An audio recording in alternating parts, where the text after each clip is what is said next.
There was not a snicker. There was not a chuckle. There wasn't anything.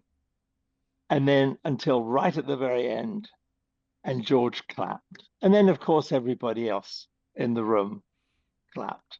So for me, it was nerve endings. I'm telling you. Nerd Reactor, roll out. I'm John from Nerd Reactor. Clive, Michael, how's it going? Going great. Very And good. We're Clive and Michael from the old Nelvana.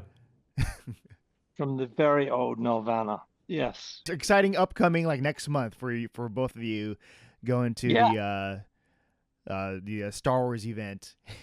Well, it's actually going to be an incredible event because I think to some degree people sort of have forgotten how those cartoons, the Faithful Wookiee, Ewoks, and droids got made, and those were the first Star Wars cartoons. Oh yeah, And it that's was back in the days of traditional 2D without digital sort of technology to support it. yeah. And Paper and pencils and paints and storyboards. And it was all very, very hands-on, very manual yeah, process. the And I mean, Faithful it's totally Wookiee. forgotten, obviously, to the younger generation. They don't know how it was done, and they don't really need to. They have But to what know. They have to know. It would but be what's nice. funny about when we talk about the old technology, one of my favorite stories from Faithful Wookiee, when Clive finished the storyboard with Frank Nissen, um, it was for the 10-minute short, The Faithful Wookiee, which was part of the 2 hours holiday special.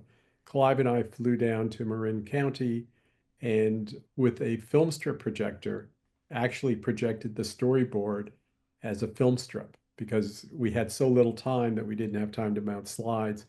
And basically that allowed us to sort of have the one roll of 35 millimeter film, put it through the film strip projector and take everybody in the room through the storyboard and get Oh their wow. comments. How did you get that into the strip first? Like the process of converting it from the Well, storyboard to that. all the drawings like were paper drawings, they're all sketches, right? Um, and each of those was photographed separately onto film strip or slide material, whatever. And then I think we had about over 120 frames. And so I talked through the whole process, the whole scenario. And it was interesting because it was a room full of interesting people, George included. And all through my presentation, you could hear a pin drop. There was not a snicker. There was not a chuckle. There wasn't anything. And then until right at the very end, and George clapped. And then, of course, everybody else in the room clapped. So for me, it was nerve endings. I'm telling you. So You know, besides, when you're not getting a response immediately from what you're doing, you Yeah. think to yourself, "Oh my God, are they hating this? Or is it not working at all?" Anyway, so it was really besides good. besides the film strip, we had also put the storyboard on a wall, mounted on a wall. And what amazed me, and this really spoke to, George's total capability, was after seeing the film strip once, so it's the first time he'd seen the storyboard, he was able to go to the board and find the couple of places that he wanted changes. And that was it. It was very to the point, this and that, and then But everything but great. what was more interesting, or as interesting, was that there were a couple of places that I wasn't absolutely convinced. It was actually a couple of uh, of changes. It was either a wipe or it was a little bit of action that I wasn't totally sure about. And as Michael said, he just dove right onto those places and made some suggestions. Yeah. So he's very incredibly perceptive. George is amazing, Oh Not yeah. only amazing guy to work perceptive, with. but the ability to see something once and then zero in on the couple of changes and not have to see it again and stop you and do it. It was it was the first time I'd seen Yeah. anybody with that kind of full capability. So Anyway, but back to you, John. This is your interview. And, No, I just love just hearing you guys talk about it because I feel like once you're in the panel, you're gonna use your feet off each other, go back and forth. And for me, watching the Star Wars special, like as a viewer from the outside, I feel like feels very different from when you're watching the Star Wars films, and I feel like it could be like further away, like a different teams and all that. But here you're talking about how George Lucas was there, participating and also giving input. So what was that like in terms of creating something like for a special outside of the films? Was it like daunting? Was it nerve wracking? Like, will the people like it? I think it was all of those things, but it was really refreshing working with somebody who is really focused and really energized and really passionate about what they're doing, And this it wasn't about money. It was about the actual content and about the quality, which was amazing. It's great to work with people like that. but what was kind of incredible about the 10-minute short is that while George had obviously approved the 2-hour show, he was not that involved in it. He was busy making The Empire Strikes Back and getting the last effects shots done for that. But he held on to the short because it was animated, and that was a passion of his. He loved animation. And so he actually supervised the 10-minute short, was involved in every decision. And frankly, we wouldn't have been the animation company if George hadn't have chosen us. So he sought us out. Nelvana, for those who don't know, was a small studio in Toronto at the time. Clive and I started it with a third partner, Patrick Loubert, and we had our first success with with a half-hour animated special called A Cosmic Christmas. George had seen A Cosmic Christmas and then had asked his people to find the company that did that. And over the objections of the network and over the objections of 20th Century Fox, who wanted to use Hanna-Barbera, he insisted on using this small Canadian company that really nobody had ever heard of. So for us, it was like a great sort of lifting up of our company. And, working with George and working with people like Ben Burt and Joe Johnson and other people in the organization, our whole studio benefited. Oh yeah. Absolutely. It was a real turning point for us. There's like a lot of firsts in this short, like the first appearance getting to see him on media with Boba Fett, and also like the animation featuring a lot of the actors who portray like you got Mark Hamill, you got Harrison Ford. So I guess now, like looking back, like did you feel that way? Like, oh my God, we're like in new territory. We're gonna have the first, people we're gonna see Boba Fett, and having the OG cast being a part of this. It was very cool. Um, we designed Boba Fett as a 3D character for animation based on a short piece of film that was sent to us. And the designer, the person who designed the costume, It was had Joe John. done It a was Joe mock-up. Johnson. Joe Johnson Yeah, it had was Joe had Johnson. done a mock-up, and it was just somebody walking around in somebody's back garden, and it was just shot on 16 millimeter film, and it was black and white, low quality. Anyway, it was just from that little piece of footage that we designed the character on paper and designed the animated version of it. And what was amazing, by the way, with George and the Boba Fett thing was that when I first flew out to meet with George to land the deal, um, after presenting the whole thing to me and what it was going to be and when he needed it, etc. And that was like he wanted it yesterday, right? So for us, it was a big deal. But he said to me, and you'll get to introduce Boba Fett. And of course, I thought to myself, Boba, wah, huh? Because nobody had heard of Boba Fett at this point outside of, the George Lucas world. So it was great to be working with, the cast from the original. And, that was, I think that made the sort of 10-minute cartoon really stand out because they just were so good at their characters that, they could nail it very quickly. Oh yeah, it's very just hearing the voices like yeah, it just this is it. This is like a Star Wars project. And I guess throughout the years, like have you noticed anything in terms of like the fans appreciation, especially with the work you've done? Like people would come up to you like, dude, thank you for, you know, bringing this, making me see like the first appearance of Boba Fett and all that. Yeah, I think we got really, really good feedback, good comments on the animation. I mean, it was a real challenge in a sense because Star Wars had established such a look, such a science fiction technical quality about it, and we were now going to follow that with pencil drawings. And so to make something to interpret what George had done so far with the Star Wars films, to create something that was not a copy of it, but was something that was still representative of it. And I think we did a good job. I mean, one of the one of the directions that we went in graphically was to work with the vision of one of the French animators uh, who did a lot of work on heavy metal, the comic book Heavy Metal, Oh yeah. and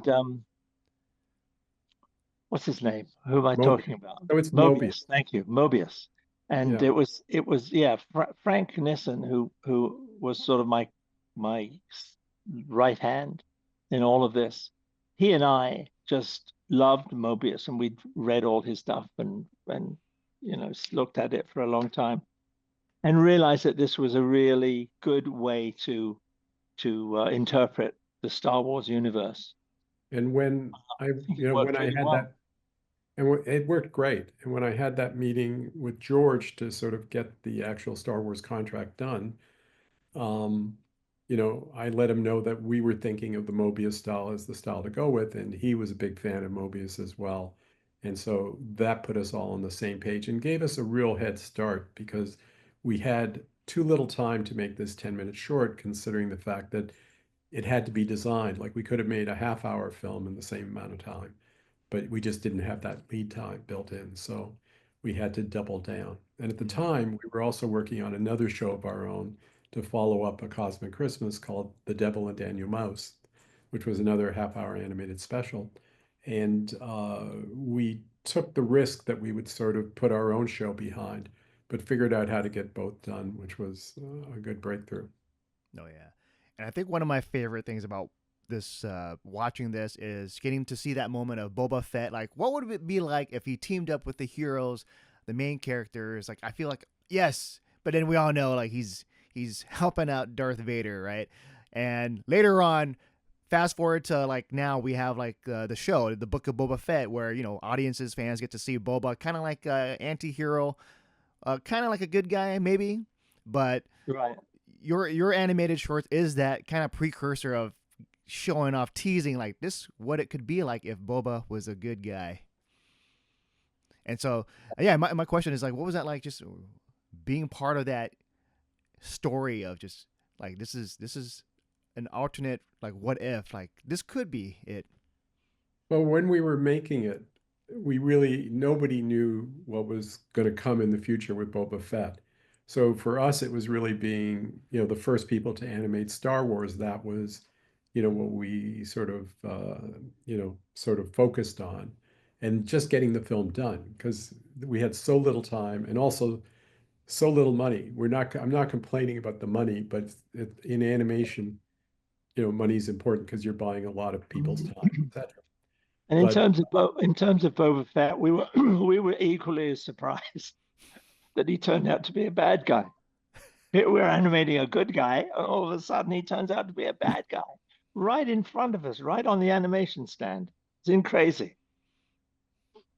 Oh yeah, that's like a good twist. Animation too, like when usually when animation shown, a lot of children's gonna watch it, and then a lot of their hearts gonna be broken. Like no, and so I was wondering, like with just working on this because you also done like the Ewoks and then the series and then the droids one.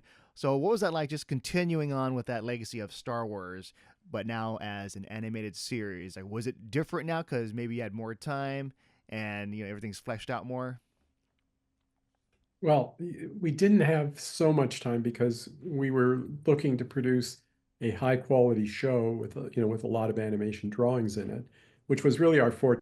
At Nelvana, we had made a decision early on that we wanted to be a high quality animation house.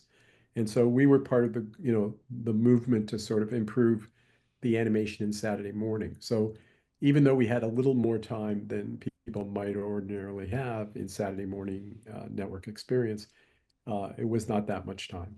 But so our focus was, make a great show and make two great shows actually. And they were two very different shows. And so, we were able to bring the talent that we had developed in our studio over a few years to work on it. So we had Ken Stevenson, who directed the droids. And do you remember, Clive, was it Ray Jaflis who directed Ewoks? I think it was. Ray, yeah, Ray Yeah. did. Yeah, So yeah, two stalwarts of our studio who were able to go on and direct. And the two shows couldn't be more different, but we basically made them both at the same time. Oh yeah, and I was And like by with the way, these. that was a hallmark of the Nelvana studio was that Clive and Frank Nissen and the other design people in the animation group um, were capable of animating different shows and different styles. So unlike a Hanna-Barbera that typically had a house style, we didn't precisely have a house style. We could pick the right style for the right show and do it. And that was one of the things that I think plussed us and differentiated us. yeah, yeah. I don't think we had a house style, but people do say, "Oh, I know that show. That's a Nelvana show." But I think it was just talking about the quality. But yeah, Michael's right. It was really um, we really wanted to make quality shows, and regardless of the time frame, regardless of the budget, we always went as far as we possibly could. And I think a lot of our shows really show that. Oh yeah, and I'm not sure And if which is it's why they stand available up. on Disney Plus now. The It shows. is. It is. Yeah, Oh, so those people can. shows, That's good. yeah, So those now shows people are all can watch it. available. Yeah, that's good. Yeah, How I was about going to say the they're all available. yeah and the Star Wars special too? Yeah, the Star Wars special too. And, we sort of, none of us have mentioned it, but at the time, people were sort of generally distressed by the, variety show special. So when you asked before about what it was like to work on this 2 hour special, we didn't really work on the 2 hour special. We worked on the 10-minute short. And Yeah, then when we actually watched the show, it was kind of in disbelief that it was so alien from the Star Wars world, except when you get to the cartoon, which really is the spirit of Star Wars because it's infused with, the Lucas the spirit. characters and the spirit. Yeah, yeah, yeah. It was very disappointing seeing the 2 hour special. But it's. I And you feel like mentioned that is before fun how though. Like great. looking back, Say again? I think like, it's fun looking back at it now. Like just how crazy it is, wacky it is.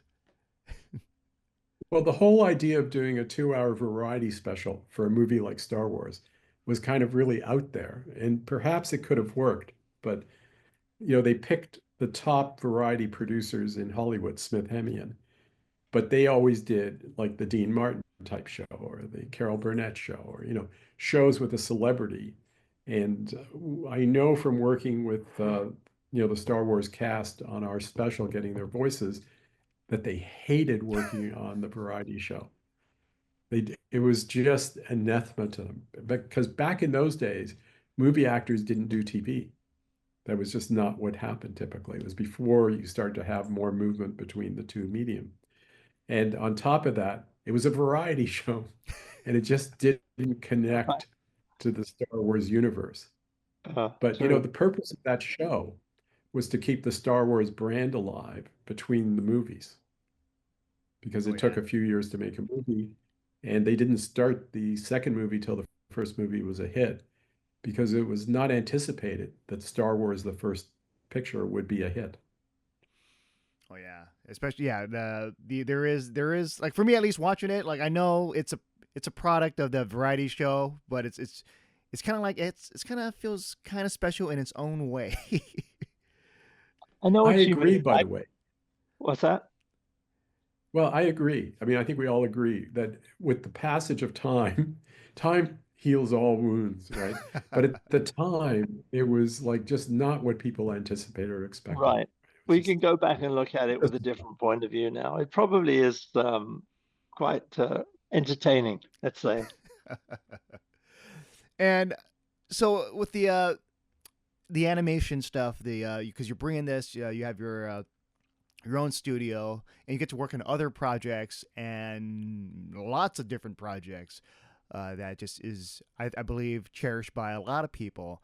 And you get to work with so much talent. Is there like that one project for you, that one moment where you're like, this is, I'll always cherish this moment, like for the rest of my life? Well, Clive, you go first. in terms of a project, I guess what will stay with me forever is Rock and Roll, which was our first animated feature. And the whole studio was involved, almost the whole studio was involved in that. And we had up to 500-600 people working on it at any given time. And it was a musical, it was a adventure, it was very high quality. It took us almost 4 years, and it was the studio kind of grew from a small studio to a large studio on that movie, and we all learned so much about filmmaking.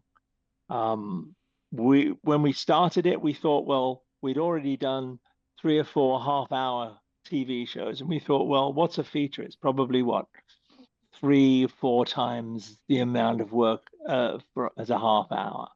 Well, were we ever wrong?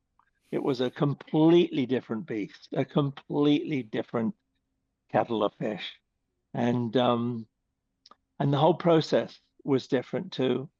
It was. I mean, you couldn't make a movie like that today. Really, you couldn't do it. Nobody would allow you to. Budgets wouldn't allow you to. The market wouldn't allow you to. But we actually, it was a sort of a bit. Nelvana in those days was a bit like um, uh, somewhere between an art school and a lunatic asylum. I don't know, whatever. But we were building the studio and we were building our talents as we went, and we had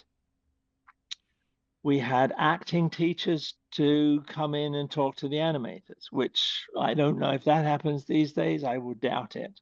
Um, we did test runs. We did test. We would do like a reel storyboard sections, do the like a reel, shoot it, put tracks behind it, test it, test it, test it, change it. So it was an ongoing process, and a lot of the animators contributed considerably to the story as we went. So it's a bit of a mishmash, but it's gone down. It's quite a well sought after picture these days. Yeah, it has become a cult favorite. My favorite, or the show that will probably stay with me, was Babar because it was something that had been read to me as a child. I learned how to read with it, and I was born in Belgium and Francophonic, and so I could relate to that aspect of Babar. And we did a great series for with HBO, and we did 2 movies, Babar movies, and I think we did Babar proud, and there was great merchandising that came out at the time that we did as well. And that was our first project where we did the merchandising and licensing, and that's a critical growth stage for any animation studio. Oh yeah. And throughout your different many projects, working on many different collaborators and also voice talent. Is there like that one voice talent that stood out for you? Like this is the person that is like just the coolest, amazing, and I want to work with this person forever. Well, I don't know if he was an international celebrity, but and he's passed away now. But one of the actors that we worked with quite a bit in Toronto was Don Franks, who was an actor. He did some work in Hollywood, and he was a singer. He was a jazz singer, and he had an incredible voice. And he played the villain in Rock and Roll, and he also Mock. did. Yeah, he played Mark.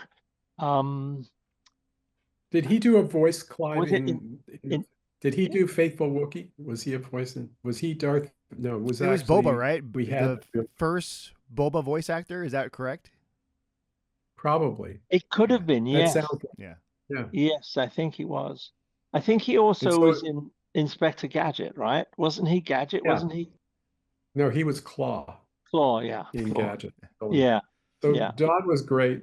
My memory is, I would say Anthony Daniels was kind of the most interesting voice person we worked with on droids. And because Anthony does so much radio work, he was the original C3PO, as everybody listening probably knows. And he was just always ready to do another take, etc., because he understood that the voice in animation drove the animation and really helped bring it to life. Because in all you had were these few drawings that were being animated, right? So voice and sound effects and music really are a key part in animation, more so than in live action, in making the whole thing work. We worked with Sid Caesar on one of our specials. He was amazing to work with. He was actually, I don't know, it was very interesting. But Oh, he was a comic genius. Yeah, he was he a was a what? comedic genius. He was a comedic genius. Yeah. He was. He was. Yeah. He was. And but over the years, we did work with a lot of great people. And a lot of them have become very successful voice performers. Like Maurice LaMarche was an early performer for us. Yeah. And it's gone on to do a ton of stuff. Allison Court has done a ton of stuff and worked with us. And you know, it's a long list. We did a show with Alicia Silverstone called Gray Space, where she made a major contribution. She was also a co-producer of it. We worked with Roseanne on Little Rosie, Yeah. Roseanne Barr. Oh yeah. So a lot of So, talent. the Yeah. list can go on, but what's interesting about animation is how everybody plays a role. So a voice seems like a small thing compared to all that drawing, but without that voice, the artist is looking for how to interpret the scene, right? But it's completely the reverse now because shows are advertised on their voice talent, not the animators. So Oh Right. yeah. A lot of But projects are that's like just that now. Yeah. motion. Yeah. Yeah. So I guess my last question for you, just in terms of just animation now and seeing like the trends of just the industry, right? Like, what do you see where it's going in the future, and whether do you think 2D is it's going to be like here to stay forever as long as people still have that paper and pencil? well, I would definitely agree with that. And 2D will always be around. It's not necessarily going to be one of the um, obvious tools that's being used. I mean, digital animation, AI is clearly the path that animation is going. And but there's something about drawing on paper or drawing not on paper on whatever, but hand drawing will never actually be replaced because there's a certain quality about it that is it's not perfect and it's quirky. And I think it's funny and I think humor tends to want quirky, imperfect things, an imperfect look about it. But I think we're going to be seeing a lot more AI generated animation. And quite frankly, some of the AI I see these days is amazing. It's absolutely incredible. And if, as long as the ideas behind it, as long as the people behind it are creative and are inventive, I think it's a great way to go. And then I would add that today, the world of animation, in terms of how we see it, how we find it, really divides into a kind of a forked road. On one side is premium TV with Netflix, Apple, Amazon, etc., Disney Plus. And on the other side is YouTube, where a young creator can, find a software tool and start making stuff. But a lot of what they're making is very straightforward 2D animation because they're just beginning. So I think that in terms of what finds a home on YouTube, 2D will always have a home there. And as Clive says, comedy is played better generally by 2D than CGI, and should find a home in premium TV in that way. And also anime. We can't forget anime, which anime, yeah. is generally 2D. One thing I'd like to add to my last answer to the previous question, just because I think it's a funny edit if you want to put it in, is another voice that we loved working with was R2D2. Oh yeah. With Kenny, right? R2D2 always gave you the right boing. And what was that? Okay, I want to elaborate more on that with R2D2. Was it Kenny Baker doing the voice? Or no, it was that Ben Burtt supplying us, or his sound department supplying. Okay. Supplying us with stems that we could use, right? To, sort of. Yeah. And the voice of Chewie was in fact a baby bear, by the way. Wow. You're not supposed to tell, Clive. You were sworn to secrecy 40 years ago. So 40 now it's broken. The secrecy is broken. Well, I won't tell you which baby. I won't tell you which baby bear it was. Okay, well that's fair. That's fair. Okay. Yeah. But yeah, I just want to say it's been a pleasure chatting with you. It's been an honor, and just working on something as just cherished and beloved as the Star Wars property, and also other properties that you guys worked on. And best of luck. Can't wait for everyone else to watch your panel at Star Wars Celebration next month. And I don't know if you have any last parting words you want to say before we end this. May the Force be with you. There you go. May the Force be with you. Nice talking to you, John. Thank you so much. Thanks, Clive. John, Thanks, Mike. thank you so much.